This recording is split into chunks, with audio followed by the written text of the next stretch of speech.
Hola, en esta tercera clase vamos a analizar en la primera parte de la clase los niveles de procesamiento de la cognición en relación con el lenguaje y las áreas del lenguaje principales. Y en la segunda parte vamos a analizar el proceso de la percepción y cómo ésta influye en la comunicación. Como introducción, hay claridad de que el lenguaje se genera en el cerebro por actividad nerviosa de las neuronas y las áreas del cerebro relacionadas con el lenguaje.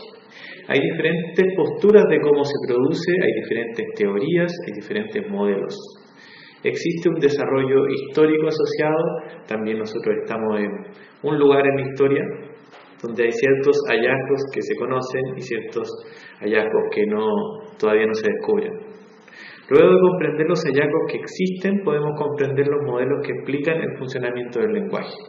Y para comprender los modelos debemos reconocer algunas técnicas de neuroimagen y cuál es el alcance que tienen estas técnicas de neuroimagen hasta el momento. Bueno, hay algunas áreas del lenguaje que han sido reconocidas a través de pacientes con alteraciones específicas y daños específicos en zonas cerebrales. Se reconocen áreas del lenguaje relacionadas con la comprensión, el área de Wernicke y las áreas circundantes, áreas relacionadas con el habla y la expresión, como el área de Broca y las áreas circundantes, áreas motoras, áreas sensitivas que ustedes ya han visto, habilidades ejecutivas, de organización, de inhibición, de planificación, áreas auditivas, áreas visuales y el procesamiento de información o integración sensorial. Ya se conocen ciertas áreas. Acá tenemos otra subdivisión de áreas. ¿Cuáles le podríamos sumar? Áreas de cortezas primarias, por ejemplo, y cortezas secundarias visuales, primaria y secundaria sensorial, cortezas auditiva primaria, corteza de asociación, acá se ven las cortezas asociativa o secundaria, área premotora o de planificación motora. Esas son las que se agregan del que vimos anteriormente. Esto es más o menos lo mismo. Existe una división generada por Brodmann que asocia distintas áreas a tipos de neuronas en una división citológica, es la forma que tienen las neuronas, y se dividen en áreas determinadas. Acá tienen un diagrama de las áreas. Lo importante que sepan es que hay distintas áreas, no es necesario que se aprendan los números de las áreas con su respectiva función. Además, estas funciones también están en discusión. Lo importante es que reconozcan que hay áreas del cerebro relacionadas con funciones específicas que ya están reconocidas. Paul Broca fue uno de los primeros gestores de este reconocimiento de áreas cerebrales. Él era médico, anatomista y antropólogo, y su paciente más famoso era Le Bon, y le apodaban Tan, porque lo único que podía decir era Tan, era su única forma de expresarse. En 1864, tras hacer estudios post-mortem, cuando muere Tan, y casi una decena de pacientes con afasia, con problemas del lenguaje, observó que todos tenían una lesión en la corteza prefrontal e inferior izquierda, en el tercer giro prefrontal del hemisferio izquierdo, que se denomina en honor a Broca el área de Broca. Él descubre lo que entonces se llamaba afasia motora por daño en esta área. Carl Wernicke luego descubre otro tipo de afasia, la llamada afasia sensorial, y relacionada con el área de Wernicke, que estaba ya dañada, que se ubica al final de la corteza temporal. Las áreas clásicas del lenguaje que son reconocibles entonces el área de Broca o el área relacionada a la expresión y control motor del habla y sus áreas adyacentes, el área de Wernicke relacionada con la comprensión principalmente, el área auditiva relacionada con la recepción del sonido del exterior, que va, digamos, a alimentar al área de Wernicke, el giro angular relacionado con la lectoescritura, Bueno, el córtex visual, que nos aporta información también en la lectoescritura. Estas áreas de alguna forma se conectan, todavía no está tan claro cómo se conectan, pero hay algunos modelos que logran explicarlo. Y el córtex motor, que nos permite mover de forma fina nuestro sistema estomatognático, quiere decir la laringe, los pliegues vocales, el tracto vocal, la lengua, los labios, etc. De igual forma nos permite mover la mano de forma fina para escribir. ¿Cuáles son las funciones del área de Broca? Es un centro principalmente expresivo y se encarga de la morfosintaxis.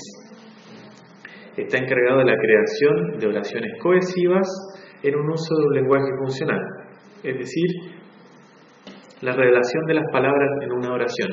Una persona que tiene una fascia de Broca suele tener un lenguaje agramático con mensajes cortos y, por decirlo así, atarzanados, como recortados. Yo querer comer, por ejemplo. Ese tipo de mensajes carece de estructura gramatical. Lo que hice fue una caricatura, pero esa es un poco la idea. También se le asocian funciones de articulación y de prosodia que están relacionadas con el habla. Entonces, una persona con una afasia de Broca, quiere decir un daño en esta área por algún motivo, presenta un lenguaje agramático, mensajes cortos, tiene dificultades en la prosodia, quiere decir en la entonación. Por ejemplo, una pregunta no se escucha como pregunta, sino que se escucha como afirmación. Por ejemplo, pueden presentar apraxia del habla, que este defecto o dificultad o alteración en los movimientos aprendidos del habla, es decir, en este movimiento fino.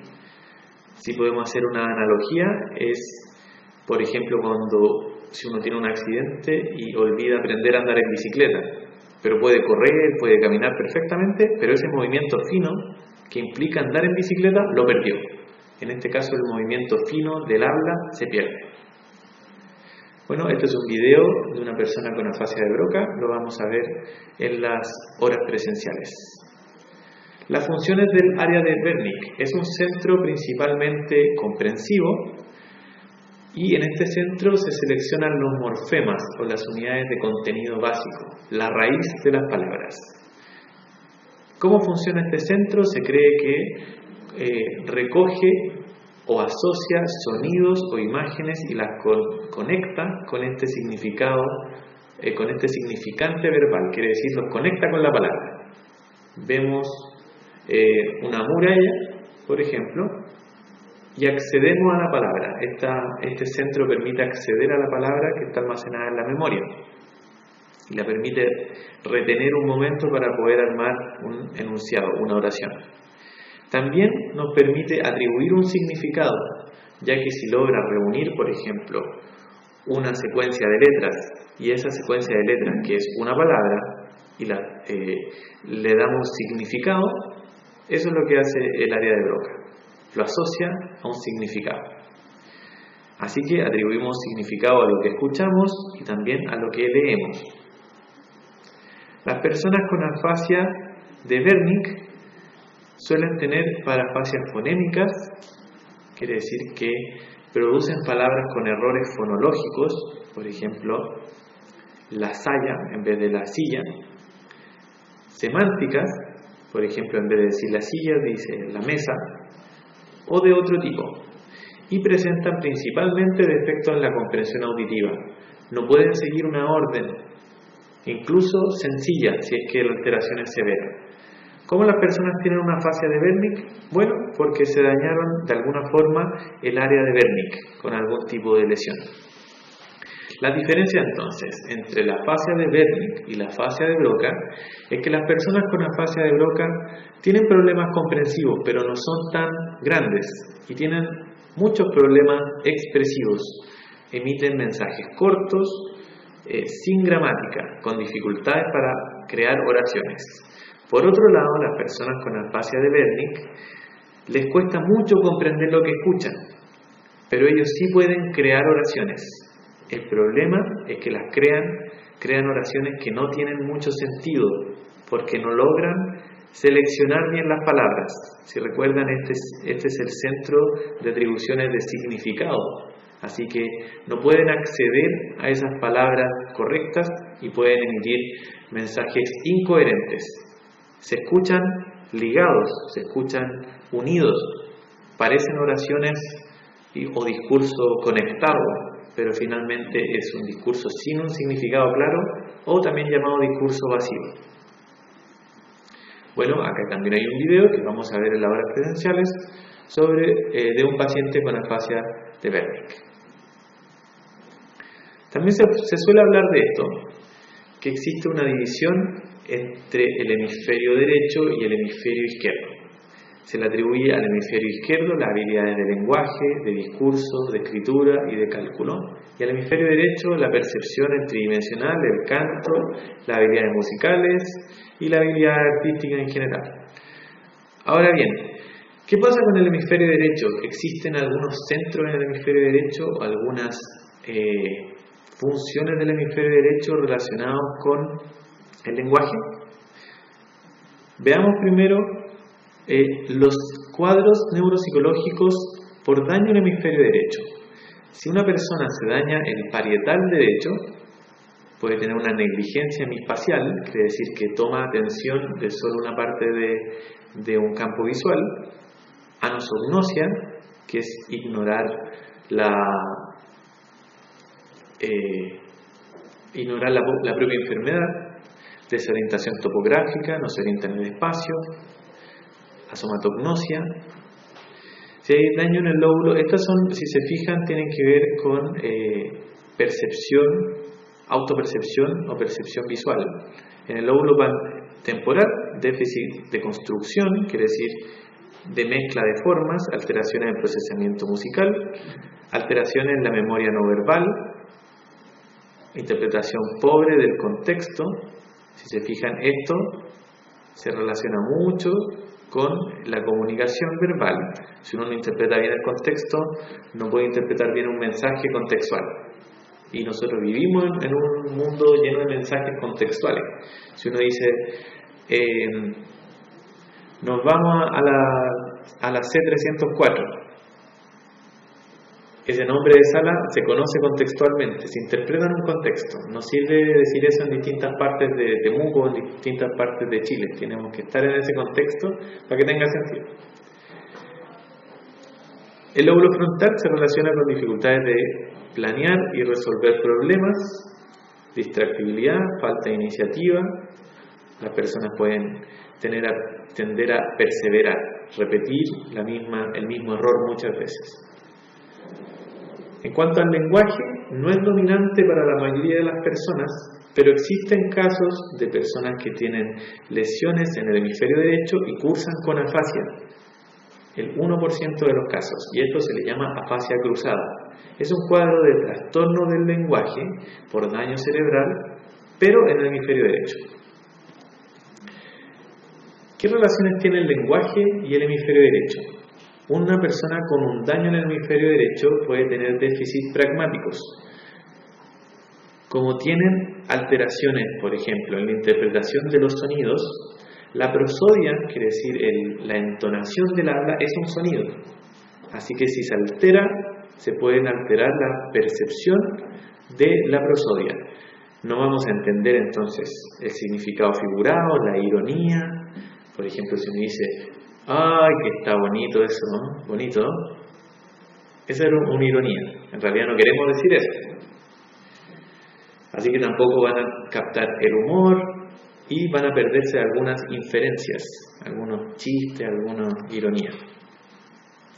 Entonces, dificultades para comprender la melodía, las pausas en el discurso, como pueden tener problemas de comprensión emocional o del contexto, puede haber una desinhibición emocional o un discurso social alterado, decir cosas inadecuadas, sobre todo en daños más frontales, dificultad en significado figurativo o implícito que se relaciona con la interpretación de metáforas, expresiones, sarcasmos, dificultades en la sensibilidad al interlocutor, uno puede pasar de un tema a otro sin avisar, buscar referencias inapropiadas, no realizar pausas. Esto puede relacionarse con habilidades de comprensión del contexto, por ejemplo. Si uno no entiende el contexto, puede actuar mal en el contexto, o de foco de atención, bajo foco atencional, o también puede relacionarse con habilidades de planificación. Si uno planifica mal un discurso, salta de un tema a otro. O sea, uno está hablando de algo, perdió el hilo y salta a otro tema. Y eso puede causar alteraciones del lenguaje en el fondo, en la comunicación. Quizás los mensajes están bien hechos, pero no se comunica uno con el interlocutor. Problemas también en el uso del humor. Si no interpretan bien un sarcasmo o si están totalmente perdidos en el contexto, no van a poder entender el humor. Así que eso también altera la comunicación y eso también se relaciona con el hemisferio derecho.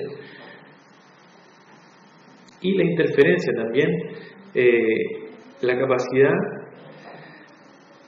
de relacionar o inferir conceptos que no son explícitos, que no están conectados de forma explícita, sino que están dados por fragmentos.